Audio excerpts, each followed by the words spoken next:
दोस्तों नमस्कार। मैं फिर से अपनी एक वीडियो के साथ आपके रूबरू होने के लिए मैं फिर से आ गया हूँ। और मेरे बहन और भाइयों, हम डिस्कशन करते हैं जो कि बोर्ड पर लिखा हुआ है कि जाति या नस्ल क्या है और दुनिया की सर्वश्रेष्ठ जाति कौन सी है। ब्राह्मण, क्षत्रिय और वैश्य, शूद्र, तो ये क्या है। बहनों और भाइयों, ये हम मिलकर डिस्कशन करते हैं और कुछ मैं आपसे सीखता हूँ, कुछ आप मुझे सिखाना। क्योंकि जहाँ तक मेरा ये जो विचार है, जहाँ तक मैंने पढ़ा है, मैं वो आपके सामने मैं प्रकट करता हूँ। जो परिभाषा मैं आपको बता देता हूँ। बहनों और भाइयों, जाति या नस्ल एक ईश्वर या प्रकृति या कुदरत द्वारा बनाया गया एक मानव प्राणी है जिसमें समानताएं पाई जाती हैं और वो किसी एक भूभाग पर रहते हैं, किसी भी भूभाग पर रहते हैं और अपनी संतान उत्पत्ति करते हैं और आगे अपने जीवन को बढ़ाते हैं। बहनों भाइयों, या फिर कह सकते हैं कि पीढ़ी को बढ़ाते हैं।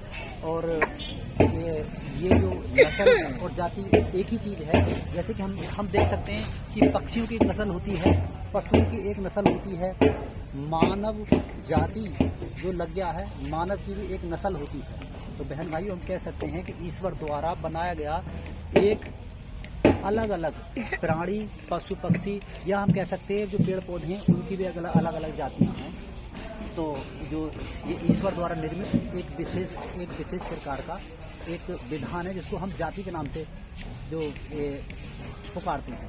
बहन भाइयों, दूसरा जो है कि दुनिया की सर्वश्रेष्ठ जाति कौन सी है। तो मेरे बहन और मेरे भाइयों, दुनिया की सर्वश्रेष्ठ जो जाति है वो मानव जाति है।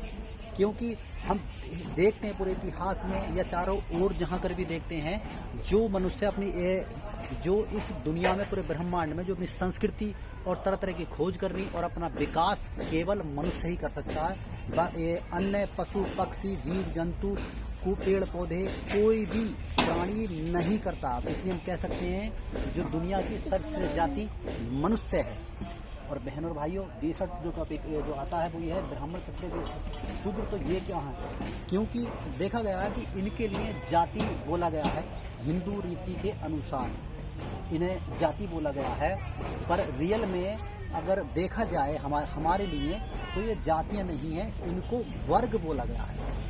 जैसे कहते हैं कि वर्ग में आते हैं, ये वर्ग हैं, ये जातियां नहीं है। लेकिन हिंदू रीति में या कागजों में, ये सरकारी कागजों में जाति से बोला गया और इनको फिर ये छोटे बड़े में बांट दिया गया कि वो श्रेष्ठ है और वो श्रेष्ठ है। यहीं से जो एक भेदभाव वाली जो भावना उत्पन्न हुई है लोगों के अंदर, इस समाज के अंदर, सबसे बड़ी वो ये चीज़ गहरी खाई बन गई है मानवों के बीच में, जो कि यहीं से, क्योंकि कोई एक बोलता है कि तू मेरे से श्रेष्ठ है और दूसरा बोलता है मैं तेरे से श्रेष्ठ हूँ और तीसरा बोलता है कि मैं तेरे से श्रेष्ठ हूँ। और एक ये भी माना गया कि हमें ईश्वर ने ऐसा बनाया है कि हम तुम्हारे पे प्रभुत्व करें। तो मेरे बहन भाइयों, ये जो का नाम है, यहाँ तक मैं कहूँगा ये मानव जाति के लिए अभिशाप है। क्योंकि सभी चीज़ समान है। कुदरत ने, खुदा ने, गॉड ने किसी को बनाने के लिए कोई भी भेदभाव नहीं किया। तो हम कह सकते हैं कि ये जाति के अंतर्गत नहीं आते हैं। ये एक षड्यंत्र है, ये एक षड्यंत्र है। क्योंकि महापुरुषों ने, यहाँ तक मैं ये कहूँगा, हमारे जो आदरणीय परम पूज्य बाबा अम्बेडकर जी ने भी कहा है कि कोई भी किसी भी धर्म के या किसी जाति में रहने वाले समस्त प्राणी यदि वो रोटी और बेटी का आदान प्रदान ना कर सकते हों तो वो हम कह सकते हैं वो धर्म या जाति नहीं है, वो किसी एक विशेष जाति या वर्ण को गुलाम बनाने का एक षड्यंत्र है। तो बहन भाइयों, हम कह सकते हैं कि ये जो काम षड्यंत्र है और ये एक जो मानव जाति के लिए एक अभिशाप है। क्योंकि और कबीर, हमारे जो आदरणीय शिरोमणि कबीर जी ने तो एक बहुत ही लाजवाब एक दोहा कहा है। और दोहे में लिखा है कि कबीरा कुआं एक है। कबीरा कुआं का मतलब सबका बनाने वाला एक है, पानी भरे अनेक। यानी कि उन्होंने जो पानी जो भरा हुआ कुदरत का, वो सब में एक है।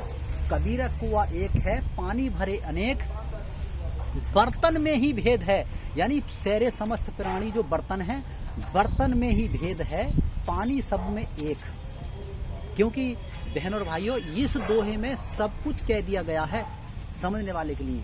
लेकिन जिनकी जो तुच्छ बुद्धि हो, मैं कह सकता हूँ कि वो जो एक मानव जाति के लिए एक दुश्मन है या इंसानियत के दुश्मन है, समानता के दुश्मन हैं, जो समानता के विरोधी हैं, जिनके अंदर ये चीज़ है, वो चीज़ इन बातों को स्वीकार नहीं करते हैं। तो मेरे बहनों भाइयों, कोई दिक्कत वाली बात नहीं है, स्वीकार करें तो भी ठीक, ना करें स्वीकार तो भी ठीक। हाँ, लेकिन हमारा जो कहने का विषय है वो मैंने सब कुछ बता दिया है कि कोई भी मनुष्य बड़ा छोटा नहीं है, अपने कर्म से मनुष्य बड़ा छोटा बनता है। और मैंने यही बताना था, ये ब्राह्मण क्षत्रिय वैश्य शूद्र ये वाले जातियां नहीं है, ये एक षड्यंत्र है। सिर्फ यही सिक्कों संदेश था, जाति की परिभाषा मैंने पहले दे दी है। और ये अगर आपका कोई कमेंट वगैरह हो तो आप मुझे बता सकते हैं और मुझे बड़ी खुशी होगी। और मेरे बहन भाइयों, और फिर मैं मिलता हूँ अगली वीडियो में, तब तक के लिए नमस्कार।